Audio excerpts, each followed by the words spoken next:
Bonjour à tous, à tout le monde, donc bienvenue dans cette nouvelle vidéo. J'espère que vous avez bien réussi à faire le voyage chamanique dans le monde du haut, que vous avez bien rencontré les guides et travaillé avec l'ombre. Donc il faut travailler souvent sur son ombre, le faire régulièrement.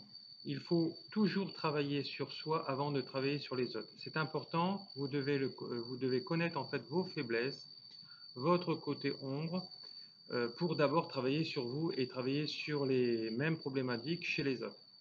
Si vous avez des soucis, écrivez-moi en mail. Aujourd'hui, nous allons travailler sur la dernière partie de cette formation, de cette leçon. Voilà, et travailler sur le karma personnel. Qu'est-ce que c'est, les différents karmas, ce qui existe? On va travailler sur le karma personnel, le karma familial, les différences, pourquoi c'est différent donc de travailler sur les deux karmas, car ils sont entremêlés. Donc, il faut travailler sur les deux. On va travailler sur les maladies aussi karmiques et on terminera sur la connexion avec notre maître de karma. Ça va être notre guide. Alors chacun, on en a un tous différent.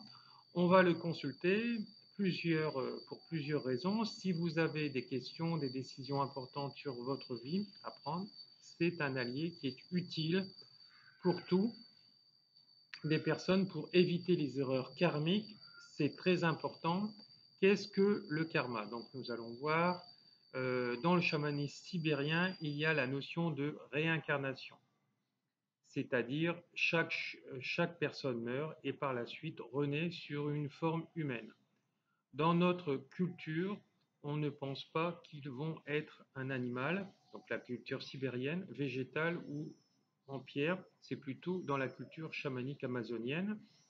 Donc il va renaître pour s'élever donc dans son corps humain. Alors dans la tradition bouddhiste, il y a 108 incarnations avant de redescendre dans la roue de samsara en tant qu'animal, végétal, etc. Donc voilà. Alors, moi, je crois à ce contexte-là de roue de samsara et de roue du nirvana. Bon, ça fait partie de d'autres vidéos que vous retrouverez sur YouTube, sur ma chaîne YouTube. Ils vont être un animal, donc voilà, donc végétal, pierre, etc. Donc là, on va se concentrer sur le fait d'être humain, puisque les incarnations ne sont pas du tout les mêmes, au niveau du travail en tout cas, etc., dans cette démarche. Donc il va renaître pour s'élever pour élever sa vibration, pour devenir un être éveillé et pour sortir de la roue d'incarnation de samsara, pour aller vers le nirvana, pour rester là-haut. Hein. On va voir ce que c'est un bon et un mauvais karma, les maladies karmiques. Je vais vous donner mon point de vue dessus. Donc voilà, donc c'est important que vous sachiez tout ça et que vous le travaillez. Hein. Voilà. Donc vous avez choisi cette formation initiatique, c'est justement pour vous éveiller encore plus et puis pour vous soigner vous et soigner vos proches. Et après, pour ceux qui voudront être pros, il va falloir avoir bossé beaucoup sur soi, hein, bien sûr.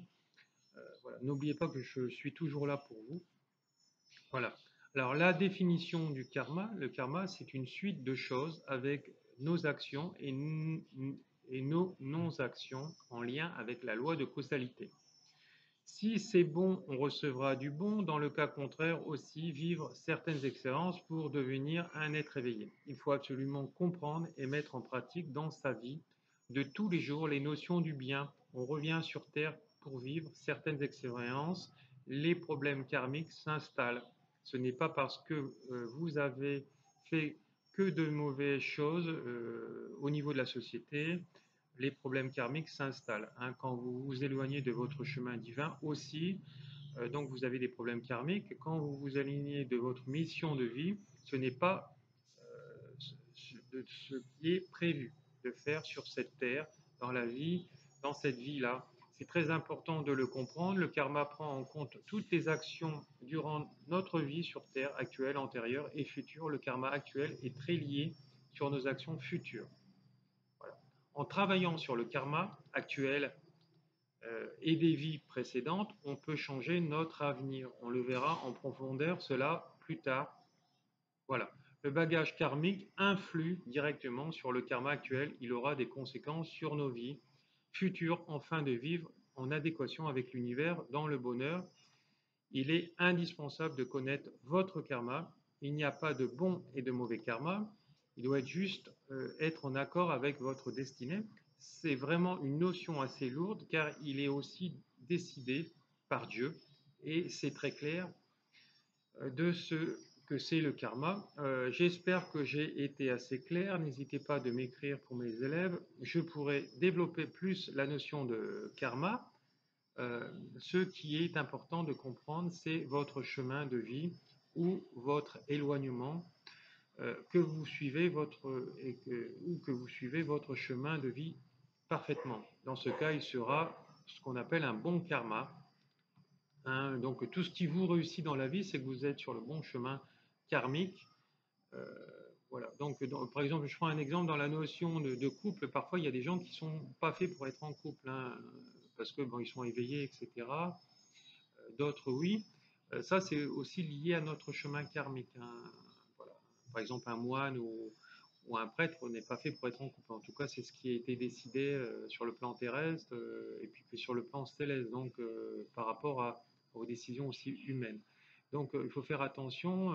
Voilà, il ne faut pas oublier non plus qu'il y a 4,5 milliards de femmes sur Terre pour 2,5 milliards d'hommes. Donc vous voyez le ratio, il y a quasiment deux femmes pour deux femmes et demie pour un homme. Donc tout le monde forcément ne peut pas être en couple, de toute façon, puisqu'on est dans un couple unique avec un homme et une femme, on n'est plus dans la polygamie comme autrefois. Donc voilà, donc ça c'est un exemple parmi tant d'autres. Voilà. Comme vous savez tous, nous avons tous un certain bagage karmique des vies précédentes qui est dans notre vie actuelle. Jusqu'en 2012, nous ne pouvions pas faire de guérison karmique des vies actuelles. Donc c'est possible de faire juste sur les vies passées. Depuis l'époque du Verseau, donc qu'on nous avons dépassé, on est capable de travailler aussi sur le karma des vies actuelles. C'est deux travails différents. On va apprendre les deux techniques un peu plus tard. Aujourd'hui, je vais vous développer en fait ce que c'est le karma, les guérisons karmiques et comment retrouver sa propre vie, donc son chemin de vie karmique, hein, pour pouvoir vivre pleinement et se débarrasser du mauvais karma. Il existe différents karmas, il existe le karma individuel. Le karma individuel, c'est un karma personnel que vous avez transporté pendant toutes vos incarnations, l'une après l'autre. Parfois, vous vous en débarrassez, parfois, vous le subissez. Cela vous appartient à vous.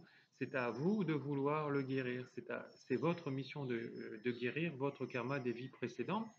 Et il y a aussi le karma familial. Ce n'est pas le karma personnel, mais il est entrelié, entrelacé. C'est le karma qui appartient à notre lignée familiale. Il n'y a pas de hasard que vous êtes dans cette famille d'incarnation d'âme de la lignée. C'est-à-dire, ce sont des personnes terrestres de votre lignée, vos ancêtres incarnés dans le monde intermédiaire. Jusque-là, première mère. C'est une femme, la première personne de la lignée qui a été incarnée dans le monde intermédiaire et qui a donné naissance à notre lignée. C'est très important dans le chamanisme sibérien, c'est une figure maternelle qui se trouve dans le monde d'en haut. Elle n'a pas de rôle de guide, mais de protéger la lignée, de la soigner, la guérir. Son but que la lignée prospère, il y aura des enfants. Il y aura des enfants en fait dans cette lignée forcément puisqu'elle doit perdurer le bonheur, la prospérité et que leur famille sera juste. On le verra plus en profondeur dans les leçons suivantes. Alors par exemple, tous ceux qui sont ici issus de l'adoption, bah, leur famille, leur lignée familiale va très très mal. Hein. Donc pour en arriver là, hein, puisque de toute façon les notions karmiques et terrestres n'ont pas été respectées, hein, parce qu'ils se sont aussi éloignés de leur chemin d'âme. Donc ces gens-là auront souvent des chemins un peu plus difficiles que les autres. Quel est le rapport avec le karma familial? C'est les actions de nos ancêtres qu'ils ont fait dans le passé où les enfants doivent porter la réponse de leurs péchés, de leurs bonnes actions. C'est héréditaire de génération en génération. Parfois, cela saute des générations. On peut retrouver chez les petits-enfants ou transmis à toutes les femmes de la lignée, où on en souffre tous, où on souffre tous de la même maladie. Cela paraît injuste. En fait, on peut se demander pourquoi le Créateur a fait cela. D'après moi, c'est pour apprendre. C'est des épreuves initiatiques. Voilà.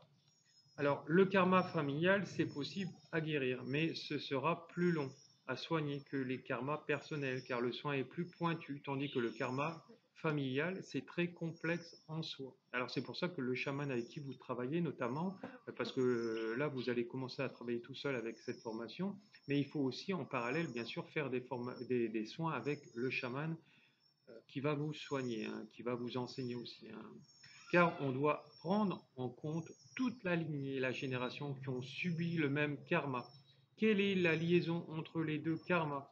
En effet, on va le regarder ensemble, on va le voir. Ils sont entreliés, entrelacés, sont souvent en lien avec l'autre. Par exemple, vous avez eu des situations karmiques négatives, c'était le membre de votre famille, hein, et ça touche votre karma personnel. C'est possible que dans cette vie-là, que vous allez travailler dans votre karma personnel sur un membre de votre famille du passé, et qui, dans cette vie-là, il n'est pas dans votre famille. Dans ce cas-là, il faut travailler sur le karma personnel et non familial. C'est tout ce qui touche votre lignée, l'aîné incarné de votre famille. Parfois, cela peut être l'inverse. Par exemple, vos situations négatives du passé, vos membres de votre famille actuelle, cela touche votre karma personnel dans cette vie-là.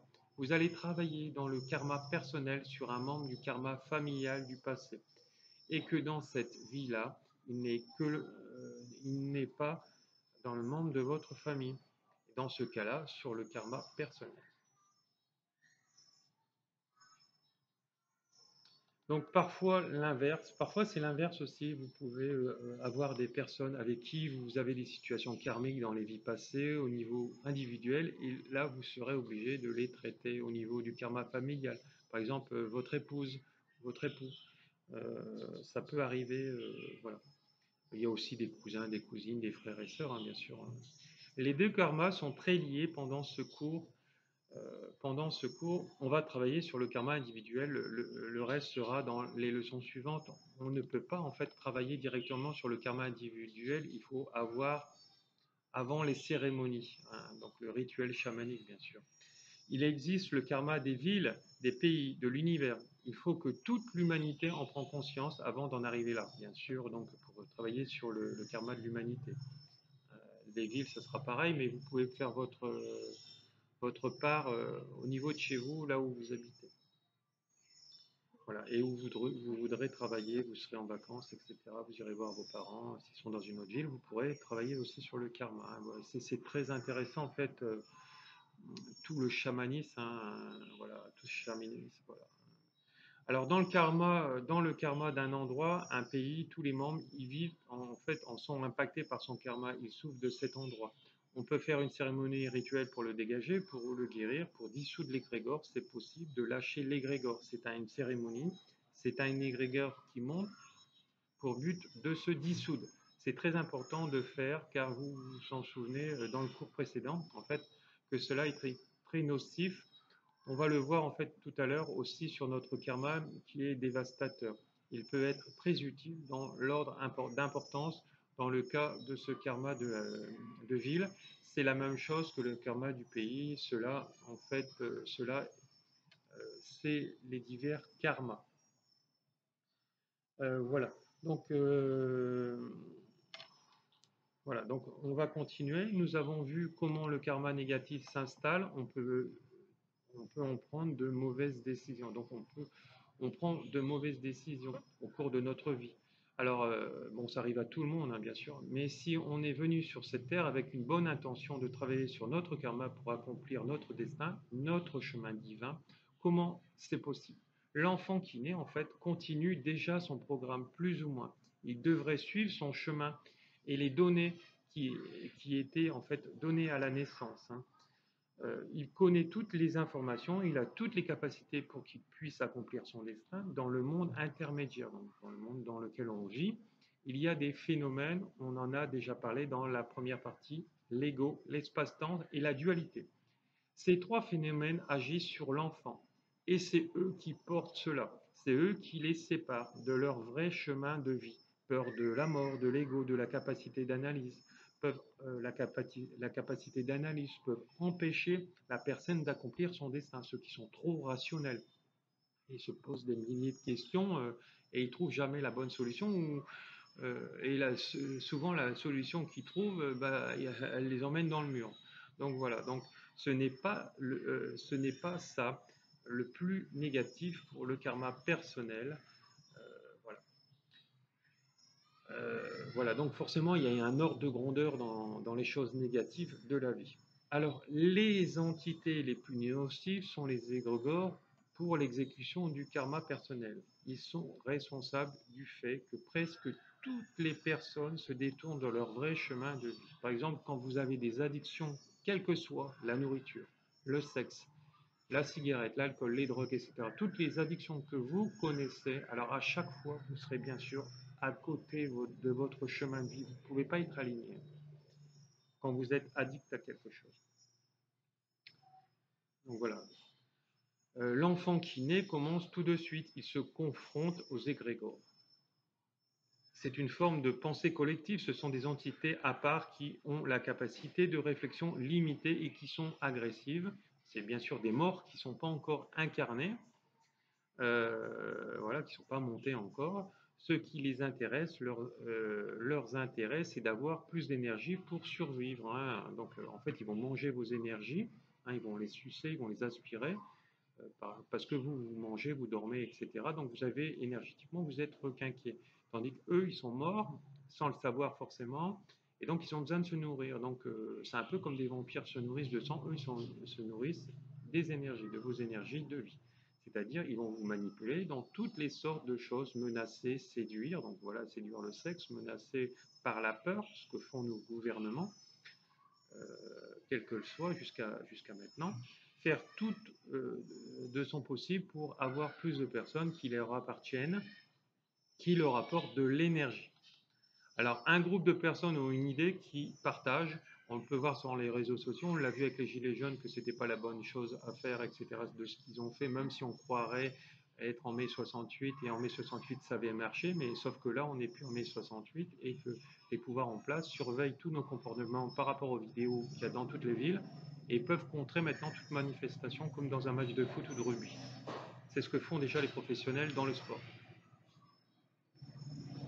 Euh,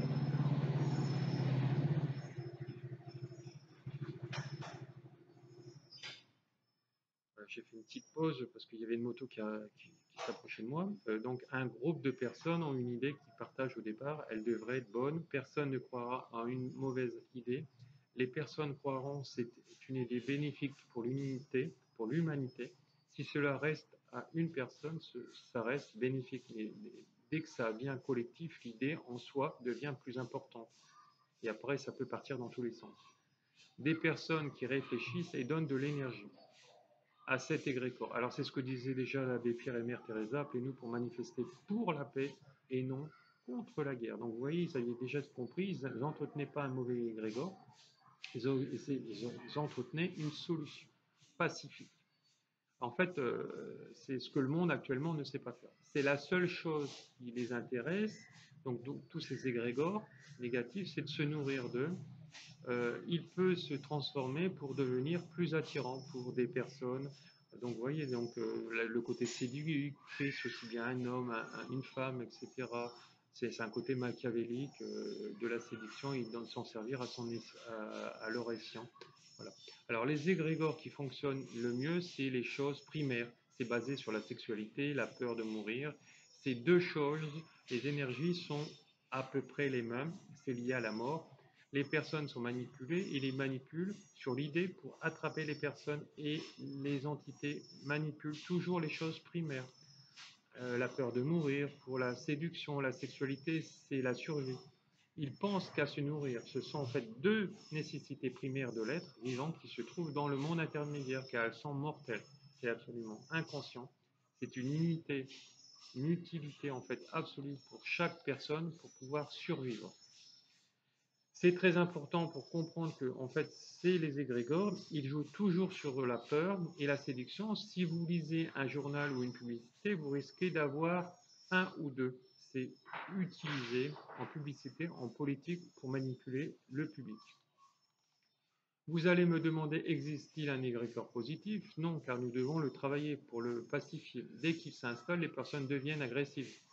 Ils agressent tout simplement, en fait pour qu'ils agissent sur eux. Voilà. C'est la seule chose qui les intéresse pour s'en nourrir. Vous commencez à comprendre le lien entre les égrégores et les problèmes karmiques. Hein, donc quelqu'un qui est très éveillé, qui n'a pas d'égrégore sur lui, va pas attirer quelqu'un qui a des addictions sur la sexualité, notamment ou sur le voilà. Hein, voilà. Donc on s'attire par rapport aussi à nos blessures, par rapport aussi à nos côtés bons, hein, bien sûr.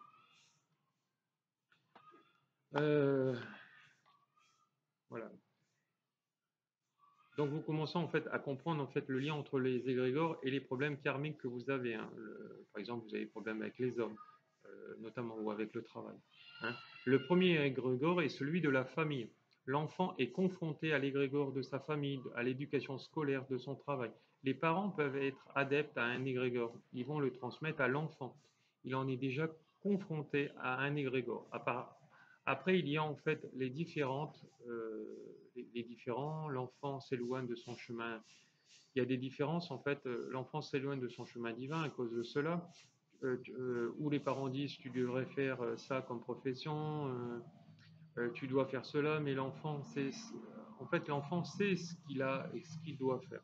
Il suffit de sortir de tous les égrégores pour pouvoir se retrouver. Alors, vous pouvez donner des conseils à vos enfants, mais vous ne devez pas imposer une décision notamment au niveau professionnel ou au niveau amoureux.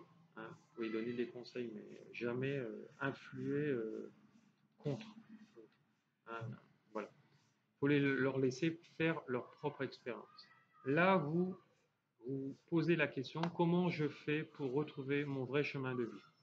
Que je ne connais pas, mais vous le connaissez très bien. Il est incrusté dans votre corps. On va le voir plus tard. Comment retrouver votre chemin karmique complètement? Il faut quitter tous les égrégores, mais pour cela, il faudrait se couper de l'humanité et aller où il n'y a personne. Une forêt, sans aucune connexion, mais c'est une solution, mais c'est pas une solution en fait karmique, car ce n'est pas inscrit dans votre chemin de vie forcément, à part si vous êtes un moine bouddhiste et que vous avez besoin de retraite. Mais cela ne va pas nous aider dans notre karma personnel. Notre karma personnel est inscrit. Vous allez être confronté aux égrégores, donc il ne faut pas se battre, sinon vous allez en fait peu de chances de gagner.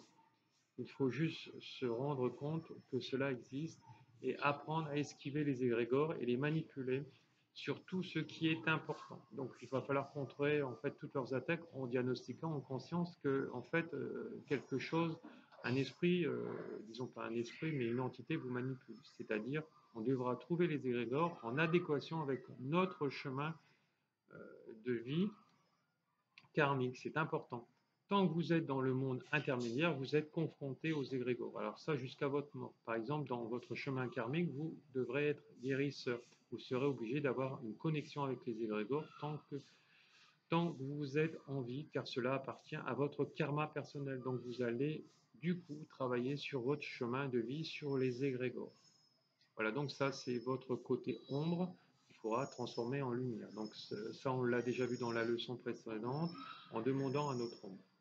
Voilà. Alors on va faire des exercices tout à l'heure pour le devoir qui est très intéressant, qui va vous permettre et découvrir vos divers karmas. Hein, c'est pour ça que j'adore moi le chamanisme aussi. Vos chemins divins et dans quel cas vous avez été détourné de votre karma. Les maladies karmiques, familiales et personnelles, faut les différencier. Les maladies karmiques familiaux, les soigner avec l'aide du dégagement familial. On va le voir dans la formation suivante, donc dans le deuxième niveau. C'est là où vous avez des maladies héréditaires. Faire le nettoyage avec l'aide du dégagement familial. Il faudra voir si on peut le guérir avec ce soin.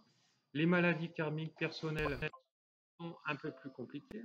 On peut les confondre avec les maladies des mauvaises énergies, de mauvais esprits, malédiction ou l'envoûtement par exemple. Les maladies karmiques ne sont pas liées avec les mauvaises hygiènes de vie. Elles s'installent quand on est éloigné de notre chemin de vie. Elles préfèrent vous effacer dans cette vie-là et que vous recommenciez entièrement, car on est perdu dans cette vie. Voilà. Donc,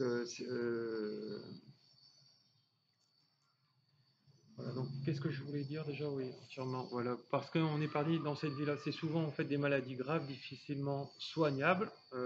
On peut en fait essayer d'agir sur les maladies karmiques de ce genre, retrouvant assez rapidement notre chemin de vie en reprenant les gestes vers votre chemin initiatique. Si on peut le faire, c'est souvent possible que la maladie va partir.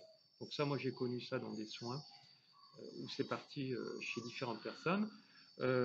Encore une fois, il ne faut pas confondre avec la maladie initiatique. La maladie initiatique, c'est plutôt rare, hein. C'est souvent lié à certains chamans que les esprits envoient à la personne pour qu'elle rentre dans le chemin de guérison. Cela est quelque chose qu'il y a à prendre en considération, bien sûr, cela n'arrive pas à tout le monde. Les maladies initiatiques vont disparaître une fois que vous allez passer les initiations.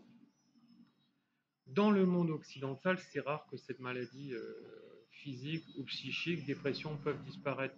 Il y a aussi des maladies physiques qui peuvent partir à cause de l'initiation. Voilà. Alors pourquoi? Parce qu'en fait, dans la majorité des formations, même en médecine naturelle ou en médecine énergétique, et puis encore moins dans les médecines traditionnelles, on ne prend pas en compte les égrégores. Hein. Il y a vraiment dans le chamanisme qu'on prend en compte toutes ces entités du bas astral qui viennent spolier nos corps, etc., et par les addictions, etc. Voilà. Pour moi, c'est la seule médecine dans laquelle chamanique qu'on parle de tout ça. Hein, voilà. Alors, donc, la maladie karmique, c'est lié avec vos actions passées que nous avons fait à tort, éloignement du karma initial, car vous êtes vraiment dans le sens opposé de votre destin. Avec un bon diagnostic, il vous aidera à vous rétablir et à revenir en fait en arrière. Cela peut vous aider. C'est très intéressant à faire, vous verrez. Hein, moi, j'ai vraiment adoré. Si vous avez des questions, écrivez-moi et comme ça, je vais répondre à vos questions. Alors, il faut savoir que même moi, je continue à faire tous ces protocoles que je vous enseigne quotidiennement. Hein. Donc, vous voyez, donc, le boulot n'est pas encore terminé chez tout le monde. Bien sûr, forcément, je suis très léger actuellement, mais je continue encore à travailler chez moi et je continue à regarder le miroir de l'autre, etc. Et je me dis pas, je regarde le miroir puis je fais rien. Donc voilà, hein, parce que beaucoup de gens disent, je regarde le miroir, mais non, mais c'est lui, mais je dois guérir ça, mais j'en prends conscience. Mais voilà, il faut mettre des outils derrière de guérison, de soins, hein, bien sûr. Hein, il faut aller au-delà de ce qui est la pensée. Alors, devoir à faire. Je vais vous, alors bien sûr, à me renvoyer, je vais vous faire travailler. Je vous demande de faire cet exercice très important de découvrir votre karma personnel. Déjà, au niveau intellectuel, il est très intéressant à faire. Je vous le souhaite. Faites le complément. Là, je vais vous laisser en fait. Je vais vous laisser une vingtaine de minutes pour travailler. Renvoyez-moi le résultat par mail pour votre devoir. C'est une découverte qui va donner l'idée sur quoi vous devez travailler par la suite, hein, avec votre maître de karma. Même si vous trouvez en fait une cinquantaine d'idées, mettez-moi donc le nombre suffisant, c'est le nombre de 10. Voilà. Alors on va voir après. Et pour travailler par la suite avec votre maître de karma, avec vos animaux alliés qui vont vous aider à guérir votre karma personnel. Prenez une feuille, les exercices à faire, sélectionnez 10 événements, alors ça je vais vous le mettre sous la vidéo, sélectionnez 10 événements les plus importants, négatifs ou positifs, qui ont changé notre vie, notre destin a pris notre tournure. C'est là où vous pouvez trouver la clé de votre chemin de vie. Notez-les. Donc de 1 à 10, bien sûr. Décrivez chacun de ces 10 éléments. Quelle était la situation? Où étiez-vous? Avec qui? Que faites-vous? Que pensez-vous? Réfléchissez, analysez pour quelles raisons vous avez eu ces expériences, qu'est-ce que la vie voulait vous faire comprendre ou vous donner, hein, comme expérience. Notez les résultats de votre analyse dans l'ordre d'importance, du plus important au moins important, avec la conclusion, qu'est-ce qui s'est passé et pourquoi, comme ça va être très clair, votre chemin de vie par rapport à ce qui s'est passé. Donc, vous avez la réflexion et la maturité à l'heure actuelle de pouvoir faire cela, à ce qui s'est fait passer dans ma vie, là. Il n'y a pas de raison si j'ai attiré un pervers, un manipulateur, etc. ou des gens qui sont dans l'apparence de l'argent, en disant j'ai de l'argent, mais qui vous font croire et prendre des vessies pour des lanternes, etc. Et pourquoi vous êtes aussi attaché à l'argent? Hein, voilà, parce que vous avez forcément subi des manques dans cette vie et dans les vies précédentes notamment, etc. Parce que l'argent ne doit pas être une source de majeure dans la vie. Elle est importante, un minimum, mais elle ne doit pas être le centre d'intérêt principal, notamment chez certaines femmes qui regardent et vous demandent oh, mon, t'as divorcé, tu dois payer combien de crédits, etc. Voilà, moi, par exemple, j'ai eu souvent ces questions-là quand j'étais célibataire, etc. Et voilà. Et quand vous êtes trop honnête, forcément, les personnes disent c'est pas une mauvaise opportunité. Par exemple, cette personne-là a une mauvaise opportunité parce qu'il vient de divorcer, il doit payer ceci et cela. Et puis après, on se rend compte que bah, tous ceux qu'on a rencontrés, bah, ils n'étaient pas bons. Et puis, en fait de compte, cette personne qui était soi-disant une mauvaise opportunité, bah, c'était la meilleure opportunité pour moi à ce moment-là. Donc, on se rend compte que bah, en fait, tout ça, c'est des conneries et c'est encore des limitations chez vous. Hein. Voilà. Alors, cela est le travail qu'on fait sur notre karma. Hein. Voilà. Donc, sur notre karma personnel dans cette vie-là. Dans le cours suivant, on va travailler donc dans notre karma personnel, dans cette vie-là, on va travailler sur nos vies passées, sur les vies actuelles. C'est deux méthodes différentes pour guérir. Parfois, on est obligé. Vous voyez ce que vous devez préparer pour vos guérissons futures. Donc, en fait, on va voir dans les vidéos suivantes on va voir en fait, on va rencontrer en fait notre maître de karma et à bientôt en fait pour le chapitre suivant. Ces exercices-là, vous devrez bien sûr aussi les faire pour ceux qui seront pros avec vos clients et ils auront exactement le même travail que vous à faire. Voilà, merci, bonne journée à tous et n'hésitez pas à me contacter. Bisous à tous.